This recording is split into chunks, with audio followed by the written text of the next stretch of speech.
آج جس کتاب کا ہم تعارف کرانے جا رہے ہیں وہ ہے مسعود قمر کی کتاب نظموں کا مجموعہ بارش بھرا تھیلا۔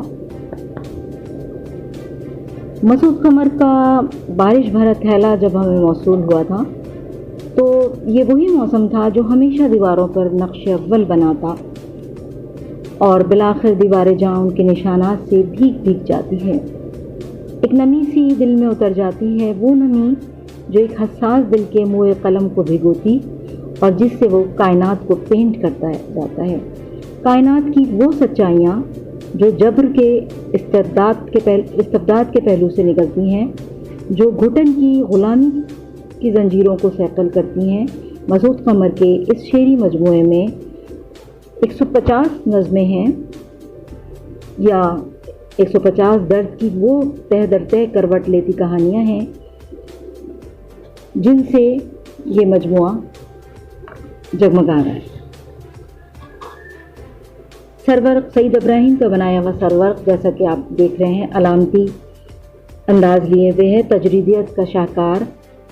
یہ سرورق ان کی تمام کہانیوں کو، تمام نظموں کو، اس کے پس منظر کو اجاگر کرتا ہے۔ انتصاب اس چہرے کے نام جس نے کہا تھا کہ نظموں میں میرا چہرہ نہ دکھانا، اس چہرے کے نام جس نے کہا تھا کتاب میں میرا چہرہ نہ دکھانا، لیکن تصویر یقیناً کھنچتی ہے اور نقش ابھارنے کی دیر ہے صرف۔ مسعود قمر کی نظمیں اپنے منفرد عنوانات اور تخیل کی وجہ سے دل میں کشید کرتی ہیں اور کسی برقی مقناطیسیت سے اپنے اور کھینچتی ہیں۔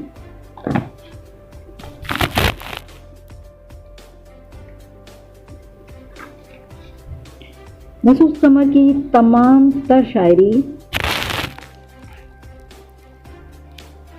علامتوں کے گھنے جنگلوں کا سفر کرتی ہے۔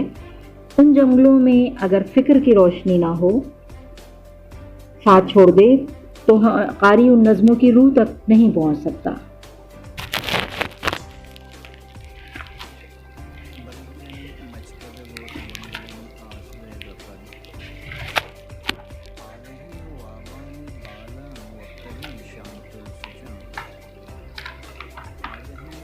گمان کی حد سے پرے اور یقین کی حد سے قریب یہ شاعری ظلم، جبر، ناانصافی، استحصال کے خلاف کھلا اعلان جنگ ہے۔ یہ ایک باغی کے من میں کھلا وہ شگوفہ ہے جسے وہ اپنی وطن کی مٹی میں بونا چاہتا ہے اور اپنے وطن کی مٹی کے ایک جنگل میں مور پنکھی صورت شاداب دیکھنا چاہتا ہے۔ مسعود قمر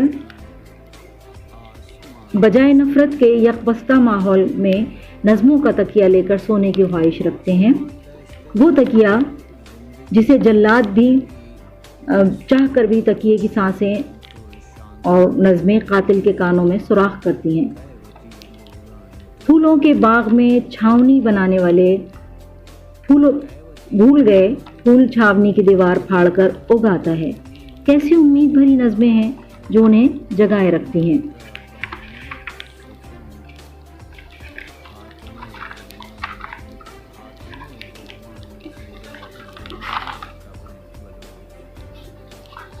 ایک اور مجھے پتہ چل جائے کہ پھانسی کتنے وقت کے لیے ملتوی کی گئی ہے تو اس درمیانی وقفے میں اس لڑکی سے ایک بار اور محبت کر لوں۔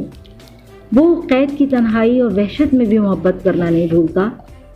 وہ لڑکی جس سے وہ ایک بار اور محبت کرنا چاہتا ہے، یہ حسین قطالہ اس کے وطن کی سرزمین ہے اور اس پر پھیلا نقرۂ امن ہے جس کی تمنا اسے برف کے دیس میں گرمائے رکھتی ہے اور برف میں ستر پوش آگ اگلتا لہجہ۔ دراصل یہ نظموں کا مجموعہ نہیں بلکہ ایک مسلسل تاریخ ہے جو خود کو دہراتی رہتی ہے، تاریخ جس کے زخم کبھی مندمل نہیں ہوتے۔ گوم کے درخت کا طبعی موت مرنے کا خواب سے لے کر آخری نظم نیندوں کے احسان نہیں اٹھائے جاتے، ہواؤں کا پوسٹل ایڈریس ہو یا تنہائی کو ترتی موٹی چوہیا ہو۔ یہ نظمیں جہاں اپنے دلچسپ عنوانات کی وجہ سے استعارات کی پازیب پہنے حقیقت کا بے رحم چہرہ صفاقی سے دکھا رہی ہیں، علامتیں مسعود قمر کے فن میں ثقل ہوتی ہیں اور ان کی جھنکار سے قید خانے کی خاموشی، تاریکی، سکوت گویائی پاتے ہیں۔ سمندر مسعود قمر کا وسیع کینوس ہے جو انہیں تحفے میں ملا ہے، وہ اسے اپنے دل میں بسائے رکھنا چاہتے ہیں اور اسے بسائے تنہائی کے سوکھے تن پر چل رہے ہیں۔ ترقی پسندی، جدت، انقلاب سے لبریز یہ نظمیں اپنے منفرد عنوانات کی وجہ سے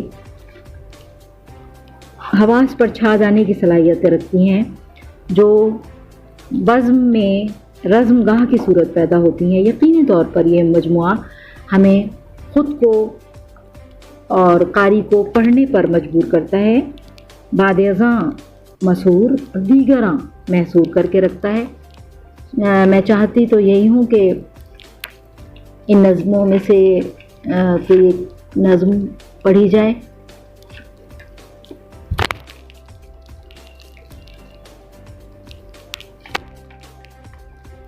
بارش بھرا تھیلا، چلیں جو عنوان ہے اس کے تحت، میں ایک گھر بنانا چاہتا ہوں جس میں صرف دروازے ہوں جو کبھی نہ کھل سکیں۔ میں باہر سیبوں کا تھیلا لیے کھڑا رہوں، بارش تھیلے میں جمع ہوتی رہے، میرے آس پاس 3 پہیوں والی سائیکل اور کاریں چلتی رہیں۔